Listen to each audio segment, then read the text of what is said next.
તો રાજકોટ મનપામાં ભ્રષ્ટાચારનો મુદ્દો અત્યારે ભારે ચર્ચામાં છે। અધિકારી અને પદાધિકારીઓના ગોળ જવાબ। ભ્રષ્ટાચાર મામલે તપાસ માટે કમિટી રચાશે। બિલ પાસ કરનાર કમિશનરની અધ્યક્ષતામાં રચના। તપાસ કેટલા સમયમાં પૂર્ણ કરાશે તેને લઈને કોઈ સ્પષ્ટતા કરવામાં આવી નથી। પુરાવા જો ન મળે ત્યાં સુધી ભ્રષ્ટાચાર ન ગણાય તેવું મેયર કહી રહ્યા છે। રાજકોટ મનપાના કમિશનર તુષાર સુમેરાનું પણ નિવેદન સામે આવ્યું છે। કોઈને પણ છોડવામાં નહીં આવે। પૈસા જો નહીં ચૂકવ્યા હોય તો તે બિલ અટકાવવામાં આવશે। ચૂકવાયેલા બિલ પરત લેવામાં આવશે। તુષાર સુમેરા એટલે અહીં સ્પષ્ટ જોવા મળી રહ્યું છે કે તમામ લોકો ગોળ વાર્તા કરી રહ્યા છે। ક્યાંક ને ક્યાંક ભ્રષ્ટાચાર નહીં ઉપર ઢાક પીછોડો કરવામાં આવી રહ્યો છે। જનતાના ટેક્સના પૈસાનો વ્યય કરતા સત્તાધીશો અત્યારે ક્યાંક ને ક્યાંક ઘટનાને દબાવવાનો પ્રયાસ કરી રહ્યા છે।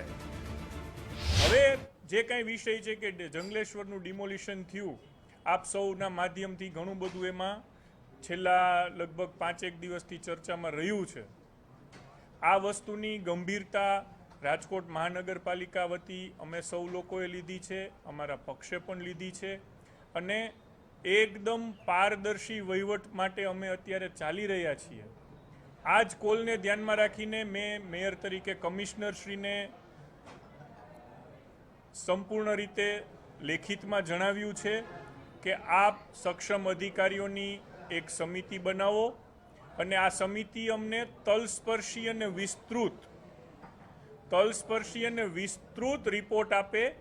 એના આધારે કોર્પોરેશન આગળની કાર્યવાહી કરશે। હું આપને કમિશનર તરીકે સંપૂર્ણપણે આપને ખાતરી આપું છું કે કોઈ પણ પ્રશ્નો જે આપના દ્વારા કોઈ પણ વ્યક્તિ દ્વારા ઊભા થયા છે એ તમામ પ્રશ્નોની બાબતમાં રાજકોટ મહાનગરપાલિકા અમારું વહીવટી તંત્ર અમે ખૂબ ઓપન માઇન્ડથી વિચારી અને દરેક આ કમિટી સમક્ષ અમે એને સ્ક્રુટિની કરીશું।